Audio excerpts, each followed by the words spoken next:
So, as you can tell, I'm extraordinarily enthusiastic about test driving all the new electronic vehicles or electric vehicles.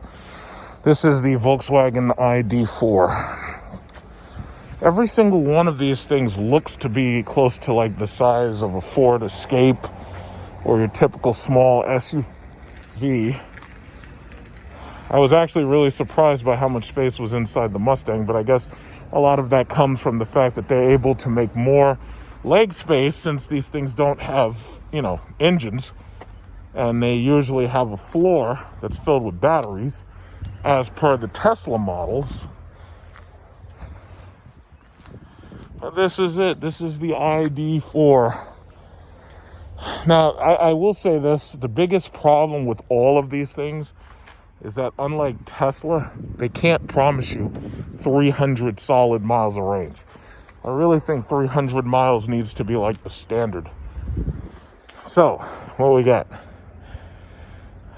ID4 first edition 2021 Mythos black metallic exterior, Galaxy black interior, $45,190. So this is cheaper than the Mustang EV, but because of the fact that dealers get tax credits on these things, when they first bring these things out, when you get one of these cars early, you end up getting tax credits.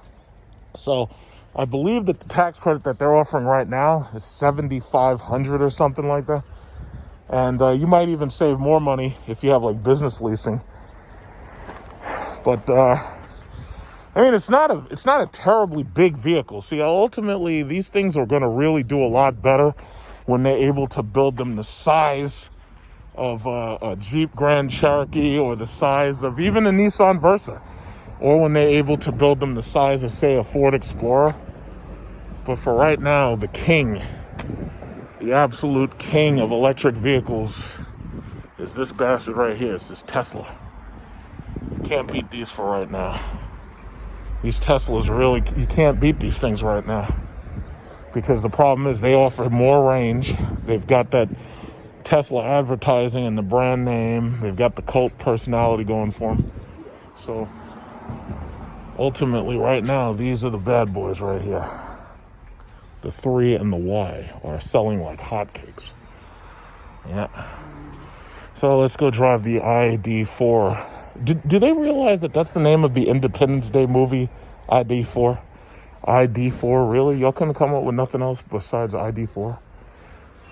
All right, let's go drive this damn thing. I've already driven the Model 3. I've already driven the Model Y. I've already driven the S, and I've driven the X, and I've made videos about the ludicrous mode and the insanity mode and the performance models. I've already done that. Now, here's the thing.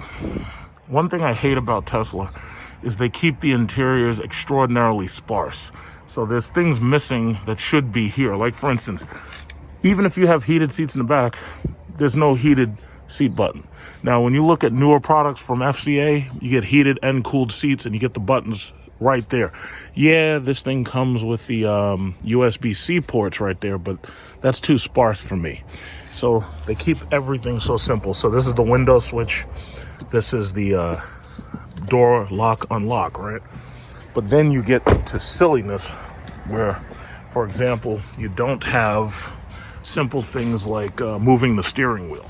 Every single thing you want to do in one of these cars, you have to do it through that touchscreen. You don't get a, what is it called, odometer in front of you. You don't get a speedometer in front of you. You don't get a driver's gauge cluster. And then doing simple things becomes much, much harder. Like, for instance, you can't raise and lower the steering wheel without going through the monitor. In fact, you can't do just about anything without going through the monitor. It's a very, very simple and sparse interior. And I think it's simpler than it needed to be. Like, for instance, changing the mirror and the angles of the mirrors. You can't do that without going through the monitor. That's just stupid. And that's the reason why I think Ford was smarter with the Mustang EV not to follow Tesla. And what they did was they used regular components from their regular cars in order to make an electric car in the Mustang EV that feels like driving a regular car, except for now it's an electric car and it has all the characteristics of an electric car. you know, for Right? the blue. Yeah. What are they calling that blue? They call this, okay, Galaxy, no, wait. Dusk blue. Dusk blue. Yeah. Okay. Okay.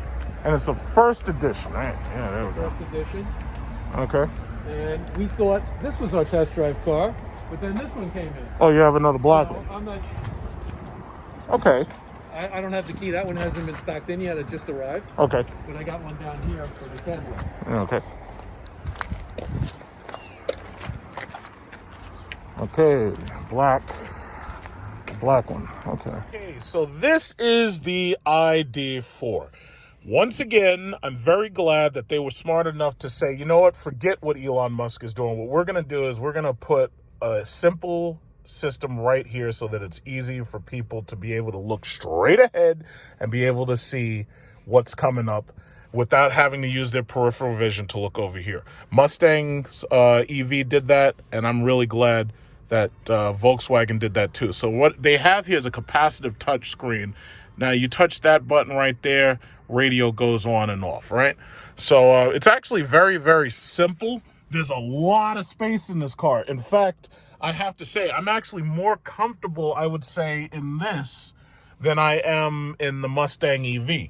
Now, granted, the B pillar is right next to my arm when I'm sitting in here, but I have to say I was actually shocked because this is like the only Volkswagen that I've really ever sat in that I've actually been really comfortable. You know, their mini SUVs are a little small because I think the last time I came here, I was looking at either a Phaeton or I was looking at, there was some small car they had. I think it was the Arteon. And I felt that was really small. And chances are they probably don't even make that anymore because SUVs have pretty much killed off the car market because SUVs are giving people like everything they really demand. So here we have a switch that's kind of fighting me a little. This button, when you have to, what is this? Okay. That button is a defrost button. And when they say left and right, this is kind of strange. They have like a very weird touch thing here. I don't know what that's child locks right there because I can see the symbol. This is locks and left to go to no. Like I'm trying to figure out just how to set the left mirror. And I've already kind of set it, but I don't need defrost on. So how do you turn that off? I guess you have to tilt towards it. This is really strange. I don't understand this. And these are rear windows. What the hell? Okay, so they have one switch that controls the rear, but in order to get to the rear, you have to touch rear. I think that's kind of dumb. I think they should have just left it as 4 switches like a regular car. I think one of the things that these electric vehicles, and you know what? Some of these videos, when I make these videos, they get seen by people who are doing like test research on what, you know, people want in a car. It's better if you leave the main switches to be stuff that's familiar. Why would you change this so that I have to touch this to make this the rear windows? It's like I want the front windows and the rear window switch so I can pull all of them at the same time. But I don't know why there's certain things you should just leave alone. Like don't mess with it. You know, the more that you make an electric car feel regular, the better. And I understand that some people be like, oh no, I want to feel like I'm driving the future. It's like, nah, it's like, it's so much better if you really just make these things to be very similar to something I already know, you know? But I have to say, this is really nice. There's a lot of space in this car. This car has a lot of space, a big ultra view roof and everything. This car has a lot of space. A lot of space. So this is the future of cars. Everything's electronic. So there's a switch right here. And D is obviously drive, N is neutral, R is reverse. Now, if you turn it to D, D means drive. Uh-oh. Oh, shit. We in the future now, boy. Okay. B is regenerative braking. So in order to get the maximum amount of battery power, you have to drive with B so that it will regenerate itself as you're driving. Here's the problem. Electric cars are absolutely different than ICE power, internal combustion engine cars, because an internal combustion engine car actually drives better on the highway, and it suffers in traffic because when it's in traffic, it's basically slowed to a stop, and the problem is the engine is still running, so you're wasting fuel. So when you're on the highway, you're able to get to the highest gears, and the engine is only used a small amount in order to keep the vehicle moving. But the problem with an electric car is if you're in traffic, the car gets worse mileage simply because it's not able to I'm sorry. When an electric car is in traffic, it gets better mileage because it's able to constantly use its regenerative brakes. But when you're on the highway and you're just moving, you're constantly pulling at the electric battery, so that actually runs down the power quicker. All right, so let me stop talking. Let me drive this bastard. Okay, I do like this thing only comes with heated seats. It's like all these cars, they still haven't put heated and cooled seats in all these cars yet, unless they snatch the seats out of a regular car and they use their regular parts bin. They give you heated and cooled seats. Here's the thing with this car, again, everything's capacitive touch. So if I want to change my temperature, let me see, I drop it down to 74, change my temperature for the other side. The volume up, volume down, that's the radio right there. I'm not going to do that because YouTube will block my video. And then obviously you have the touching for the navigation and the home screen and whatnot. Now, this is the climate button, okay, menu. And that's the park assist. That camera looks so blurry. It's almost as if I'm on LSD, but maybe that could be because there's like a plastic screen or something, so I'm not going to worry about that. Then they have an assist, driver's assist technologies. Do you have assist technologies right here? Ooh, that's nice. So they got driver's assist technologies. That's very nice.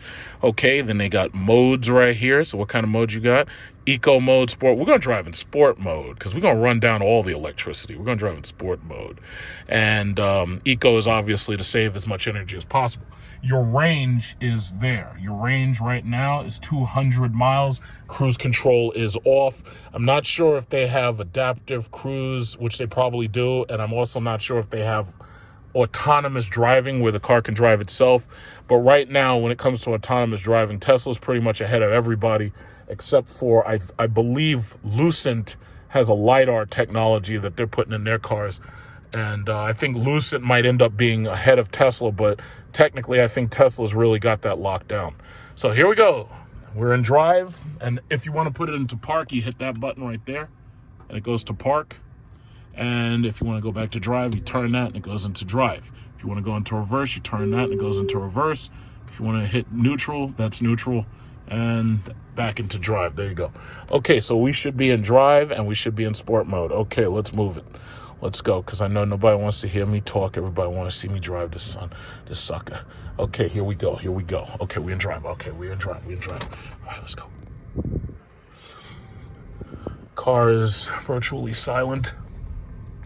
Car is virtually silent. That's the blue one right there. So you got the blue one. Pretty blue. Very nice blue. Okay. That's the badass Jeep Grand Cherokee. Man, I wonder who owns that. That must be a really cool guy. Okay. He must be racing people all the time. All right. So here's yours. All right. Usually they have one of those noise makers on the outside of these cars in order so blind people can't walk in front of these damn things. All right, so let's see the 0 to 60. What you got? What you got? Where's that 0 to 60? Let's see what we got. Let's see what we got. Okay, 0 to 60. Watch this. Floor it. Full power, Captain. Mr. Spock, take us out of warp. Mr. Scott, give me all you got. It's a city car. It's nowhere near as fast as a Tesla performance model, obviously. It's a city car. And I have to say, I'm not disappointed because I pretty much expect these vehicles not to focus on... Look at that shit. That thing dropped from 200 to 198 that quickly. Wow. See, the problem, this is what I'm saying. All of these cars, what they really need to do is they need to have 300-mile ranges, like as a minimum. Granted, these things are enough to get you to and from your home if you're driving like 150 miles a day. They won't have a problem with that. But when it comes to being in winter and running your heat at like high speeds and high levels, chances are you're going to end up getting a major range decrease like that. Oh, look at these guys. This guy's got the Ram 1500. This guy's towering ahead of me, and he's not even in a TRX. A TRX is huge. Amazing. Okay, so anyway. Yeah. It's very I have to say, it's very comfortable. The seats are pretty comfortable here. It's very comfortable. I'm sitting flat. And it feels really good, actually. Like, the thing that I like about these electric cars is you don't have to worry about these 4 cylinders and these 6 cylinders anymore. You don't have to worry about having a crappy transmission. An electric car is a linear accelerating vehicle, so it feels smooth for the most part all the time. So you don't have to worry about having a janky transmission. The only downside is now you have to make sure your warranty will, support you through the life of one of these vehicles. You have to make sure that your battery is covered. You have to make sure your motors are covered. As far as I'm concerned, if they can't give me a lifetime warranty, or if they can't give me a guarantee on batteries and the individual motors, then we got a problem. Now, what Tesla started doing, because they have so many cars being purchased, what Tesla started doing was they started giving people Uber credits. So if something goes wrong with your car and you need to take your car in for service, they'll just say, okay, well, for the time that your car is being serviced, we'll ferry you around using Uber credits. Me personally, I don't like taking Uber. I just don't. I like driving myself. Now, I can understand that some people do like doing Uber, but me personally, I'm a driver. I don't like Uber. Now, everybody, they can do things their own way. Now, if you live in like Manhattan, or if you live in a big city or something, yeah, Uber might be fine for you, because this way you don't have to worry about having a car and doing stuff with the car, like to putting the car away and stuff. You don't have to worry about it. But me personally, I'm not an Uber fan. So, you know what? Let me tell you something. Whoa, this guy got the Bentley Speed over there. So anyway, this thing is comfortable. It's a nice city car. This would be a great first-time car if a parent, how y'all spoil your kids. See, I had to work for my first cars. I had to work for my first houses. Some of y'all are spoiled, and your parents buy you a first car, and they buy you your first house and everything. I had to work for all that. So as far as I'm concerned, you spoiled brats. If you're a parent, you want to spoil your kid, you want to get them a nice, safe car and this, that, and the other that's not going to cost you an arm and a leg. This is electric vehicle is the type of car you're looking at, like a Volkswagen. I have to say, this is the first Volkswagen that I've ever put into a video, the people's car right here.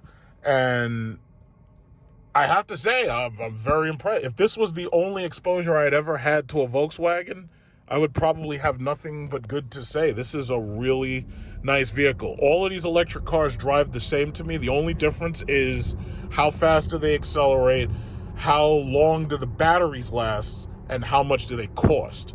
Or when I say how long do the batteries last, I mean how much range do you get out of them, and what's the warranty, and how much do they cost. But this is a really this is extraordinarily comfortable. And I also got to say this. The Tesla Model 3 and the Tesla Model Y probably cost more than this, but they are not as they are nowhere near as spacious. And that's the one thing I have to say about the Mustang EV and this Tesla. Extraordinarily comfortable.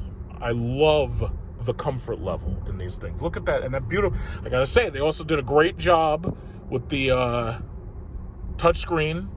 They did a great job putting this here, since Elon Musk refused to do it. And the same goes to Mustang with the EV with Ford. I like the fact that they put this here, so that this way it's very, very easy to, it's very, very easy to just look straight ahead. But I also want you to notice another thing. When an electric vehicle tells you what its range is, it's very serious about what its range is. This thing has dropped 5 miles since I started driving. So when this thing says 195 miles, it goddamn sure means 195 miles. It's not like a gas-powered Jeep Grand Cherokee or a gas-powered Hyundai or something, where when you're driving it, if you get close with the needle points to E, it's like, well, you might have a little bit more mileage. Nah, when this thing says that, yeah, I've got exactly 5 miles left, you're best to take it at its word. And the smart thing to do at that point is to turn off your air conditioner, to turn off everything, and to get as much power out of that motor going towards, the ground as you can. And that's it. This guy just bought that Jeep. It's a brand new Jeep he got. I'm sick and tired of seeing these Jeep Limited X's. And every time I see it, I'm disgusted because what they did, when I talk about Chrysler screwing us over, what they did with this Jeep Limited X is they don't give you the heated and cooled seats. And then they give you the SRT hood, but they give you really crappy, ugly looking small wheels. Why does this guy have a hood like mine and his car is like slow? And it's like, why would they do that to this guy? Like, why would they give you the SRT hood? That's just stupid. They give you an SRT hood for what? You ain't driving fast. You got a V6. You ain't driving fast. Now, this is interesting. This car has a sound in it. It's got this sound, and it sounds like some Star Trek thing going on out there. It goes...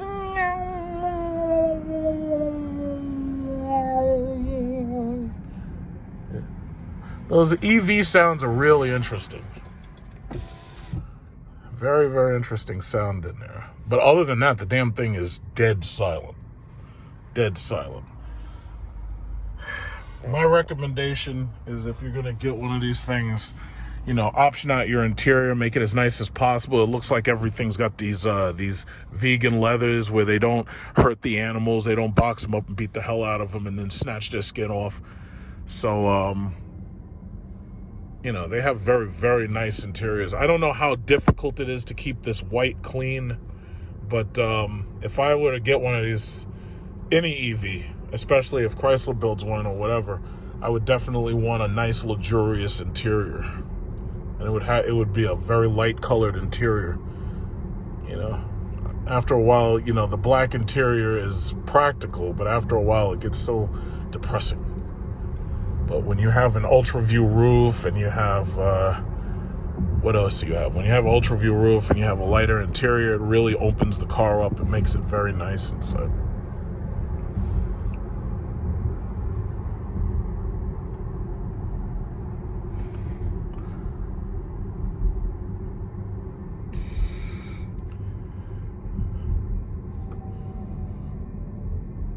Yeah, you can hear it.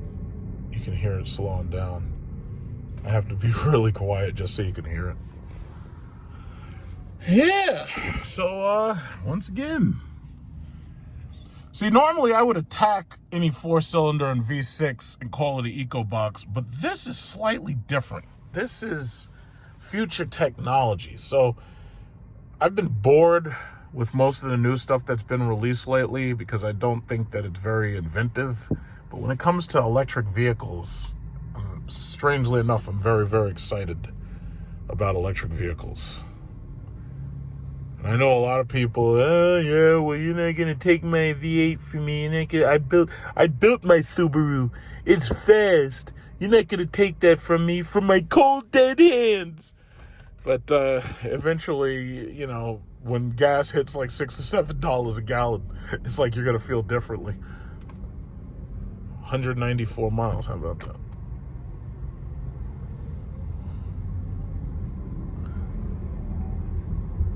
Yeah, I mean, this is,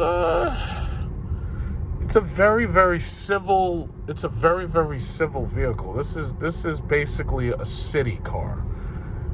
I will say I have been waiting for Mercedes to get the new S-Class, but they haven't gotten it yet. So the time will come eventually to check one of those. Wait a minute. No, they don't have it. They don't have it. But yeah, I mean, this is basically all these electric cars. They're turning cars into appliances, and a car in and of itself typically really would be considered an appliance. It's just that now they're making them even more appliance-like. Like it's something that you could pick up, use, and just put away, and you could recharge it. It's going to be like a cordless phone, basically. And then they'll keep working on safety, and as these things get even safer, they'll get better, more trustworthy, more reliable. And, it's funny that when I was a kid, like the cars that existed when I was a kid were nowhere near as luxurious or beautiful as the average car that you can buy now. You know, so let me just turn. Okay, so we got that's interesting. This thing is one of those Ford trucks, and then there's a Ram truck right behind him. Yeah, so it's really interesting. This has a nice soft click. From what I remember, that Mustang had a very loud, annoying clicker. Yeah, none of that. You can't really touch any of this right here. In fact, this is really hot. Very warm. There must be like an OLED screen or something. Oh, and you can do stuff with the views. Look at that. You can touch the views. Oh, and it has haptic feedback, so when you touch it, it clicks. It has a haptic feedback. That's interesting. What else they got here? They have okay, so it does have adaptive cruise control. So anyway, gee, if I want to use adaptive cruise control, I wonder how that would be. I'd probably push set. All right, ACC is off. Please activate the main switch. 1. Okay. ACC is deactivated. Okay, so that must activate ACC. So I could push plus 25 miles per hour. I'm going to try to use the adaptive cruise control. I don't know how to use it, but I'm going to try. And that click, travel assist is activated. Okay. So it says it's ready. My guess is you push set after you push that first button, and that must get it started. So I'll test that while I'm in traffic. Pray for me. Hope I don't smash into the back of one of these goddamn Acuras. Okay, let's turn right here. Yeah, so let's try that. So let's see. If I get into the middle and I push, let's see, set. It looks like it's set at 37. I took my foot off. So no foot. We're still at 37. Okay, so I can raise up the speed to 46. Is this thing driving itself? Let me see what happened. No. Okay, let's see what'll happen. Let's see what'll happen. Is this thing driving itself? I don't know. Let's watch the steering wheel. I hope these things can see the stoplights, because I know the Tesla, it says take over steering already. Okay, so it can steer itself. It says take over steering. Okay, great. Okay, can it? I don't think this thing could stop itself. Okay, slam on the brakes. Wow! These are some good brakes, boy. Holy shit. These are some good brakes. Oh my God, that was cool. Okay, so let's hit it again. Okay, resume. Boom. There you go. Okay, watch that steering. I think this thing is tracking my hand, so I'm gonna just, touch it, make sure. Let's see what's gonna do. What's it gonna do? Oh shit. It says, please drive in center of lane. That was your job. You're supposed to drive in the center of the lane. Why are you telling me? All right. What's this? Adaptive cruise control? All right, let's see. Okay, let's hit go. All right, let's hit resume. Okay, to 28. Okay, let's speed up. All right. Yeah, see, I guess maybe it's better if I read the manual first. But, I think I have this thing set to 90 miles an hour. I don't want that. Oh, man. A local YouTuber was killed earlier today in a Volkswagen test drive when he... Oh, shit, this thing doesn't know how to do that. Oh, okay, yeah, this thing... I don't think this thing can handle that level of steering. I don't think it can, because it sure as hell ain't trying. A local YouTuber was killed earlier today when he was test driving a Volkswagen that went out of control and smashed into several Lexuses. Yeah, okay, let's leave that one alone. I think it does have basic lane keeping, but I don't think this one has autonomous steering.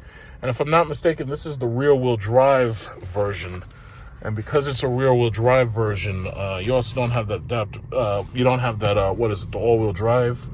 So chances are, for the price, you don't have the autonomous steering. So yeah, I'm not gonna test that one out too soon. Yeah, that seems like it's pretty dangerous. I gotta say, this thing's got some damn good brakes. These things with those regenerative brakes, they really don't want you to slam on the brakes. They really want you to drive in the B mode. So let's try that. Let's try regenerative mode. Okay, so regenerative mode, it automatically throws those regenerative brakes on there. And as soon as you step off of this pedal, this thing is ready to slow itself down. And you can feel it almost immediately. Okay, so we're in regenerative mode. All right. What a cool concept. Yeah, you know, I can't wait to see more electric vehicles, especially as time goes on and they get more technology in them and they get... But what kills me is that they don't really need so much more technology. What they really need is the technology we have right now. Like, for instance, they need heated, cooled, massage seats. Why not? And autonomous driving. And that's like it. Basically, what you need is something that's driving for you while you're stuck in traffic. And it can recognize the stoplights and whatnot. Because as far as I don't think this one sees that there's a car ahead of me. And it's speeding up to 55 miles an hour. It's slowing down. There's a Dodge Challenger right there. But my question is, what's it going to do when it gets near him? So I'm going to have my foot ready just in case it wants to hit the Dodge Challenger. Because it looks like it wants to slow down. But what's it going to do? What is it going to do? I don't know. What is it going to do? What is it going to do? Okay, it looks like it's slowing down. Looks like it's slowing down. I didn't touch the brake. Uh-oh. Okay, it slowed down to 0. Ready. It says ready. Now, is it going to make me take over? It says ACC is ready. What do you want to do? Are you just going to keep going? What the hell is that? Uh-oh. They're coming to get somebody ass. Lynbrook. Yeah, those guys. I hate Lynbrook cops, man. Those guys give you tickets for anything, man. I hate those guys.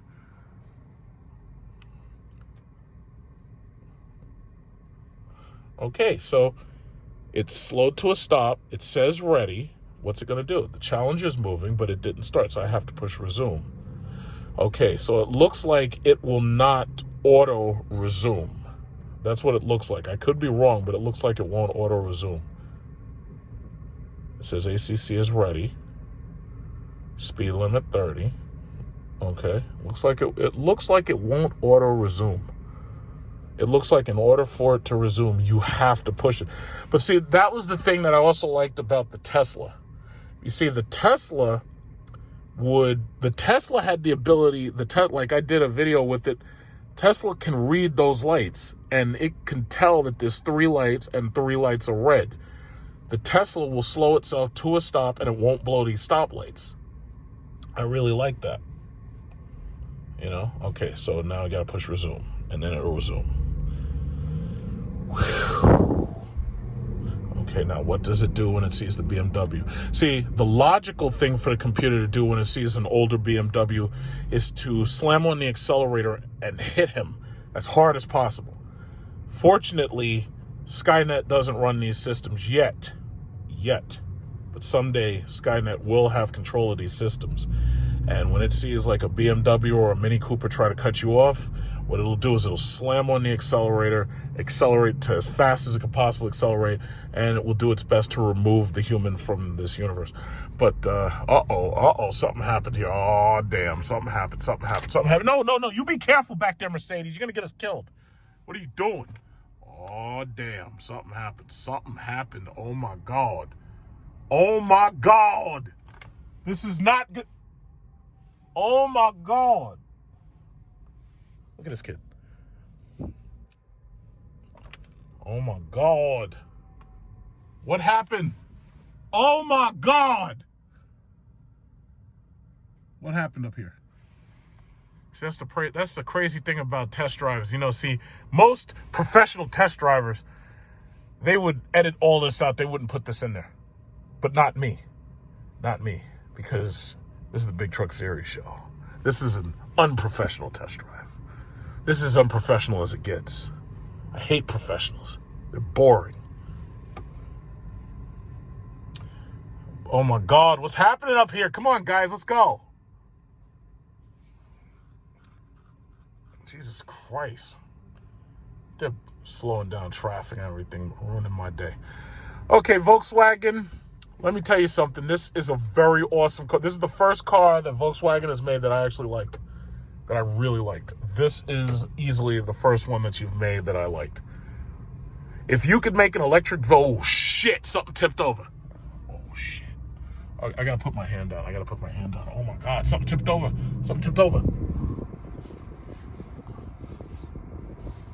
Look at this shit. Oh my God. Look at this. Oh my God. Holy crap. Yo, that was a Porsche. I think it was a Porsche. Yo, they were using the jaws of life to get that guy out. Oh, snap. Oh, snap. Yo, that was crazy. Oh, snap. Oh, snap. You know what that means? That means that this test drive right here has taken a turn that we didn't expect. In fact, you know what we're going to do? We're going to go and we're going to find out what happened. Because this is street racing prevention here. We're going to find out what happened. Oh, look, a Mercury Cougar. My mom had one of those. And, oh, snap. That one's all decked out. Oh, snap. Head-in parking, right? All right, what we're going to do is we're going to see how easy it is to park one of these things, because it's very easy. And we are going to go. Yes, hi. We're going to, oh, shit. Park. Okay. I don't remember if there was a key. I believe, oh, here it is. Okay. We are going to get out. Do these things have an off button? Yes, they do. Power engine, start, stop. Okay. Okay, so we're going to get out. We're going to go find out what's going on. Okay, so once again, Volkswagen Id4. This is the key here. And it's doing great. Man, fart cans, man. These things drive me nuts. Okay, there's the Id4. Oh yeah, so just in case you wanted to know what the back of this thing looks like, there's plenty of space in the back. It's your typical small SUV. This is a level 1 charger. As you can see, the plug, standard 110 volts. This shit will take you like a day to charge this car. However, if you opt to have a 240 volt charger put in your house, you'll be able to charge this car much, much, much faster as you sleep at night. This is easily my favorite Volkswagen. And you know what I have to say? The thing that's weird to me about electric cars is electric cars, the technology is just, this is the first edition, by the way. The electric car technology is so new that even manufacturers I never, ever, ever would have bought a car from can woo me over with a well-done electric car. Yes, there are things that they could have done better, like they could have had heated and cooled seats. And as far as I know, this, what is it called? This key does not open the trunk. You have to pull here to open the frunk. You gotta pull there in order to get access to the inside of the frunk.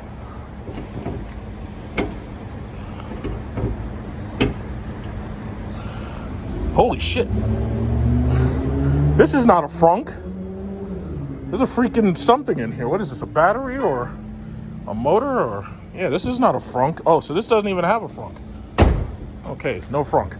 Okay, so never mind what I said about the frunk. There is no frunk. Okay, my fault. Okay, so let's get back in here and go on back about our business. We're doing pretty good.